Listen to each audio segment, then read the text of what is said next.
बात है आज से 18 साल पहले दिसंबर 2006 की। शायद आपको याद हो, हम बात कर रहे हैं दुनिया के झंझोर देने वाली उस दहशत हत्याकांड की जिसका नाम था निठारी हत्याकांड।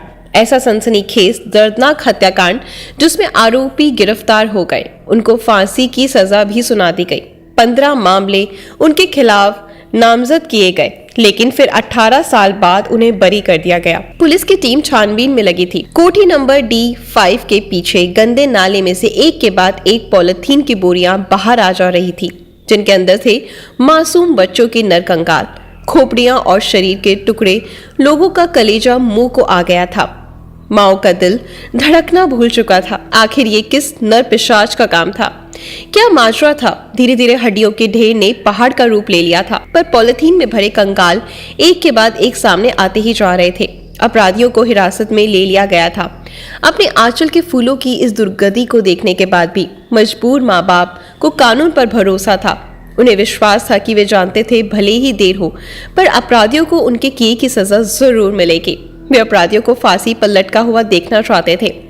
18 साल तक इंसाफ के इंतजार में उन्होंने धैर्य नहीं छोड़ा, लेकिन अचानक एक ऐसी खबर आई जिसने उनको अंदर तक तोड़ दिया। आखिर क्या थी वो खबर? 18 साल बाद ऐसा हुआ कि लोग कोठी नंबर D5 पर फिर पत्थरबाजी करने लगे। आइए बिना समय गवाए बेरहमी की सारी हदें पार कर देने वाले इस अपराध की सनसनीखेज कहानी की ओर बढ़ते हैं। लेकिन दोस्तों, आगे बढ़ने से पहले हमारे चैनल को सब्सक्राइब कर दें, लाइक करें और साथ ही साथ बेल आइकन को जरूर प्रेस करें। कहानी है 2005 की और कहानी के दो मुख्य किरदार हैं, एक मुनिंदर सिंह पांडेर और दूसरा उनका खानसमा सुरेंद्र कोहली। मुनिंदर सिंह पांडे ने 2005 में नोएडा सेक्टर 31 में निठारी गांव के पास D5 नंबर की कोठी खरीदी थी। उनका अपना परिवार काफी सम्राट और प्रतिष्ठित था। परिवार के सभी सदस्य और रिश्तेदार चंडीगढ़ में रहते थे, लेकिन उन्होंने नोएडा को अपने रहने का ठिकाना बनाया था। वजह थी नोएडा में उनकी कंपनी थी जिसकी देखभाल की जिम्मेदारी उनकी थी। मुनिंदर पंडेर काफी पढ़े लिखे, सभ्य दिखने वाले, हाई प्रोफाइल आदमी थे। उन्होंने दिल्ली यूनिवर्सिटी से अपनी पढ़ाई पूरी की थी और एक लग्जरियस लाइफस्टाइल फॉलो करते थे। उनकी इस कोठी में बड़े बड़े रसूखदार लोगों, जाने माने पॉलिटिशियन का भी आना जाना लगा रहता था, जबकि वे ज्यादातर काम के सिलसिले में विदेश में रहा करते। मुनिंदर सिंह पांडेर खाने के काफी शौकीन थे, लेकिन परिवार से दूर नोएडा में अकेले रहने के कारण उन्हें खाना आदि बनाने के लिए एक सहायक की जरूरत थी। दूसरी तरफ सुपेंद्र कोहली उत्तराखंड के अल्मोड़ा का एक रहने वाला था और साल 2000 में ये मासूम सा दिखने वाला आदमी उत्तराखंड से दिल्ली आ गया। यहाँ एक ब्रिगेडियर के घर पर खाना बनाया करता था, जहां से उसका संपर्क मुनिंदर सिंह पांडेर से हुआ और ब्रिगेडियर द्वारा उसकी तारीफ करने के कारण मुनिंदर सिंह पांडे ने सुरेंद्र कोहली को अपने पास बुला लिया। मुनिंदर सिंह पांडे ने सुरेंद्र को रहने के लिए कोठी की छत पर एक बना हुआ कमरा भी दिया, लेकिन क्योंकि मुनिंदर सिंह पांडे को फैक्ट्री के काम से ज्यादातर शहर से बाहर ही रहना पड़ता था, इसलिए सुरेंद्र कोहली ही मालिक की तरह इस आलीशान कोठी में ऐश करता था। मुनिंदर सिंह एक अय्याश तबीयत के आदमी थे, जिसके कारण उनकी कोठी में आए दिन कॉल गर्ल का आना जाना लगा रहता था। कई बार कॉल गर्ल्स का इंतजाम करने में सुरेंद्र कोहली भी मालिक की सहायता करता था। सब कुछ ठीक चल रहा था, अचानक बच्चों के गायब होने की घटनाएं सामने आने लगी। लोगों ने अनुभव किया था कि कोठी के पास स्थित पानी की टंकी के पास से ही अक्सर बच्चे गायब हो जाते हैं। कमाल की बात यह थी कि कभी भी कोई हाई प्रोफाइल बच्चे की गुमशुदगी नहीं हुई। गुमशुदा सारे बच्चे गरीब परिवारों के थे। उस जगह के विकास का कार्यक्रम जारी था, लेकिन अभी यहाँ रहने वालों की देखरेख के लिए रेजिडेंट्स एसोसिएशन आदि का निर्माण नहीं हुआ था, जिसके कारण इस मामले को वहां के लोग अपने नजरिए से देख रहे थे। गांव के लोगों का मानना था कि ये किसी भूत प्रेत का काम है। किसी को भी कोठी पर कोई शक नहीं था। माँ बाप बच्चे गायब होने की सूचना पुलिस को देते, पर पुलिस कोई खास कदम नहीं उठाती, क्योंकि पुलिस का ही माँ बाप अपने बच्चों की उम्र गलत लिखवा देते। गायब होने वाले बच्चों में ज्यादातर लड़कियां ही थी, इसलिए पुलिस को लगता कि वह किसी के साथ घर छोड़कर भाग गई या फिर खुद ही वापस आ जाएंगे, क्योंकि किशोर अवस्था में गरीब तबके के लोगों में होने वाला ये आम बात थी। लेकिन लोगों का ध्यान कोठी D5 पर तब गया जब 29 दिसंबर 2006 में एक महिला जो घरों में चौका बर्तन का काम करती थी, काम की जरूरत होने के कारण काम की बात करने गई इसी मुनिवर सिंह कोठी पर। पहले भी वो साफ सफाई किया करती थी, लेकिन प्रेगनेंसी के कारण उसे नौकरी छोड़नी पड़ी। बच्चा होने के बाद वो फिर से उस कोठी का काम करना चाहती थी, इसलिए इस लालच में कि काम जरूर मिल जाएगा वे कोठी में गई। लेकिन उस दिन के बाद से महिला कभी दिखाई नहीं दी, उसका कोई अता पता नहीं चला।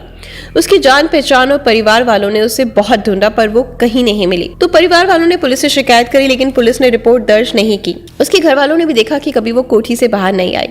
लेकिन इस मामले में नया मोड़ तब लिया जब साथ में 2006 में पायल नाम की लड़की लापता हो गई। ये खबर ऐसी थी जिसने जैसे एक नया पिटारा खोल दिया हो, वो भी ऐसा जो सबकी कल्पना से परे था कि जो पायल थी वो रिक्शा में मनिंदर पटेल की इस कोठी में आई थी।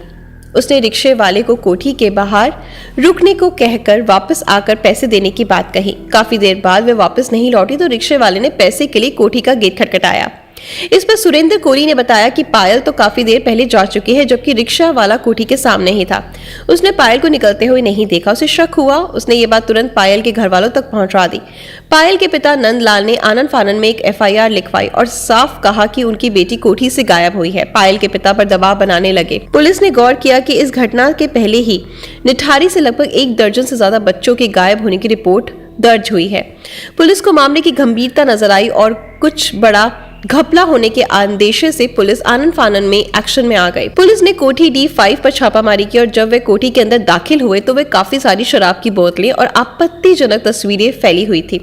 पुलिस को जांच में कोठी के अंदर पायल का फोन और पायल के कपड़े बरामद हुए। पुलिस ने उस नंबर की डिटेल निकलवाई तो पुलिस को बॉम्बे से लेकर और भी तमाम जगहों के नंबर मिले। जब उन नंबरों की जांच की गई तो मनिंदर सिंह पंडेल और कॉल गर्ल्स के संपर्क से जुड़े काफी सुराग बाहर आए, लेकिन जांच में इसके सिवा कोई ऐसी खास चीज नजर नहीं आ रही थी कि उन्हें गिरफ्तार कर लिया जाए। लेकिन अपराध अपना पता खुद देता है। पुलिस के साथ ही लोकल लोग भी अंदर आ गए थे। कुछ लोगों ने नोटिस किया कि कोठी के बैक साइड पर एक बड़ी ग्रिल लगी हुई है जिसके पीछे गंदा नाला बहता है। लोगों ने देखा कोठी के ठीक पीछे वाली जगह पर नाले में काफी मात्रा में पॉलिथीन की बोरियां पड़ी थी। वहां पर तफ्तीश करने से पुलिस को शक बढ़ गया और उन्होंने तुरंत नगर पालिका से सफाई कर्मचारियों को बुलाकर उन बोरियों को निकलवाना शुरू करा। और जब उन बोरियों को खोलकर जांच करवाई गई तो जांच के बाद पुलिस कर्मियों के पसीने छूट गए, क्योंकि बोरियों में बच्चों के नर कंकाल भरे हुए थे। बोरियों में बच्चों की खोपड़ियां थी, कुछ में हड्डियां, बहुत से स्कूल बैग बरामद हुए। कोठी के पीछे नाले में बोरियां दूर तक फैली पड़ी थी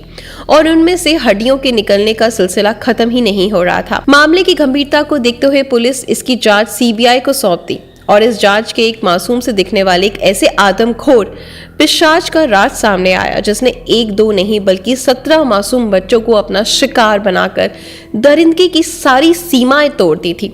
जांच में सैंपलिंग की गई जिसका मिलन उन पीड़ित परिवारों के लोगों से करवाया गया जिन्होंने बच्चे गायब होने की कंप्लेंट करी थी और सारे केस सामने आ गए। 8 फरवरी 2007 को CBI की स्पेशल कोर्ट ने मनिंदर सिंह पंडेल और सुरेंद्र कोहली को 14 दिनों के लिए CBI की कस्टडी में भेज दिया और 28 फरवरी और 1 मार्च 2007 को अपराधी सुरेंद्र कोहली ने दिल्ली में अपना एक बाले बयान दर्ज करवाया जिसमें उसने कबूल किया कि वह गांव के भोले भाले मासूम बच्चों को बुलाकर पहले उन्हें गला घोट के मारता, फिर उन्हें निर्जीव शरीर के साथ दुष्कर्म करता, उसके बाद लाश के टुकड़े कर देता। इतना ही नहीं, कई बार उन मासूमों के लाश के चुनिंदा टुकड़े पका कर खाया भी करता और बाकी कोठी के पीछे नाले में फेंक दिया करता। उसने इस कबूल किया कि उसकी इस दरिंदगी की जानकारी उसके मालिक मनिंदर सिंह पंडेल को नहीं थी। उसने कबूल किया कि उसके मालिक कॉल गर्ल्स के साथ कमरे में रात गुजारते और वह उन्हें छुपकर देखता था और अपनी शारीरिक भूख मिटाने के लिए कॉल गर्ल के पास जाता तो शारीरिक शक्ति में कमी होने के कारण कॉल गर्ल उसका मजाक उड़ाती, जिसके बाद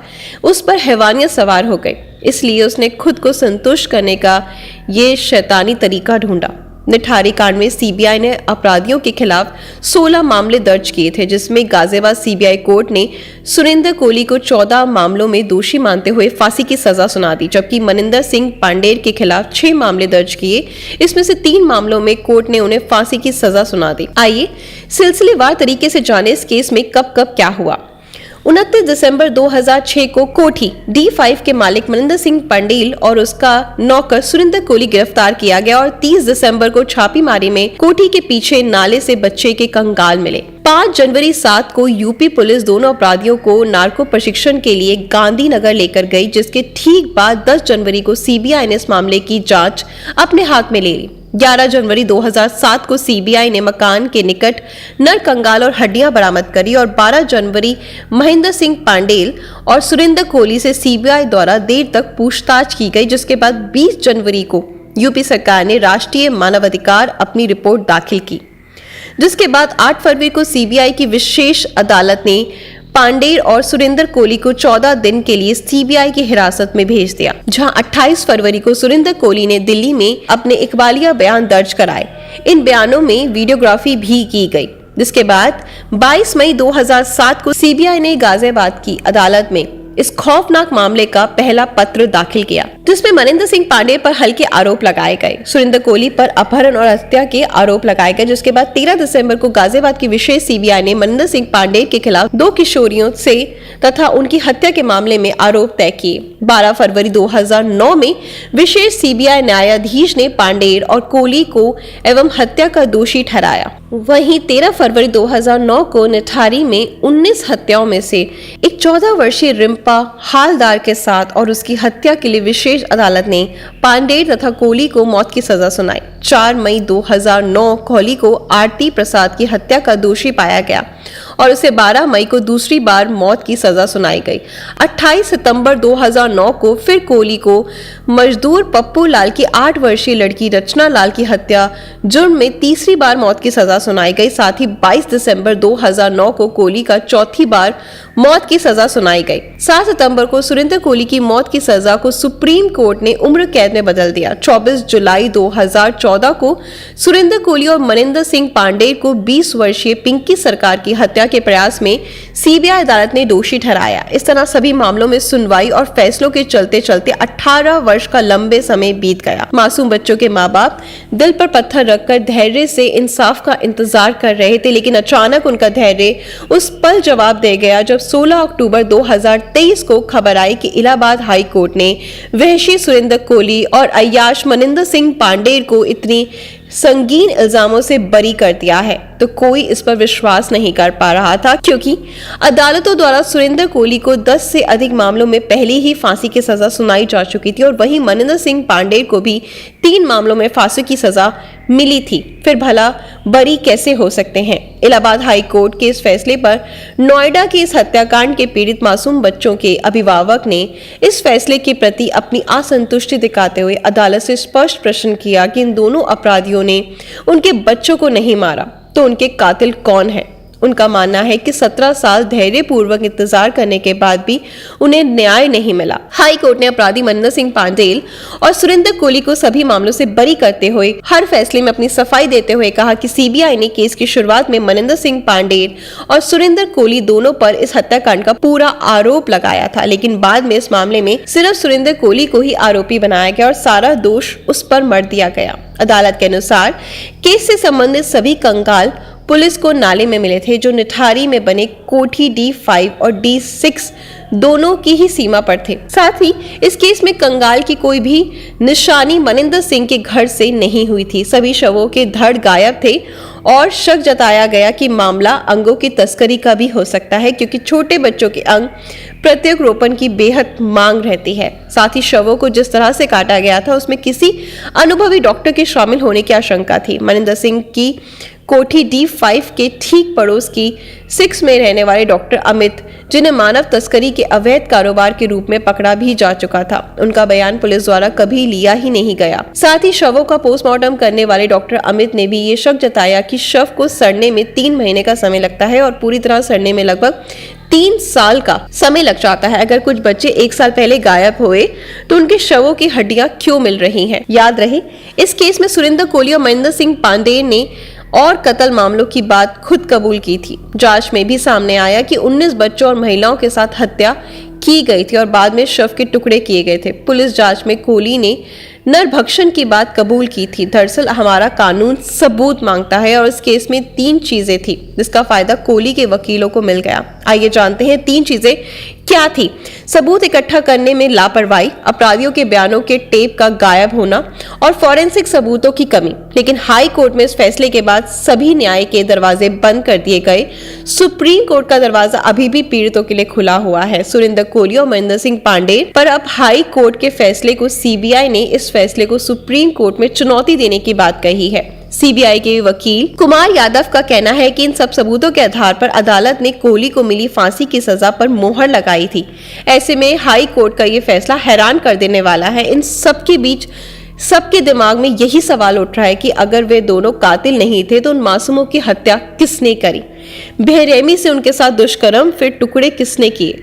आखिर इस घिनौने कृत्य का जिम्मेदार कौन है? फैसला आप करें और कमेंट करके जरूर बताएं कि आपकी नजर में क्या सही है। मगर इन आरोपियों का अगर गुनाह साबित हो जाता तो क्या इन्हें सजा मिलनी चाहिए थी? कमेंट बॉक्स में जरूर बताएं।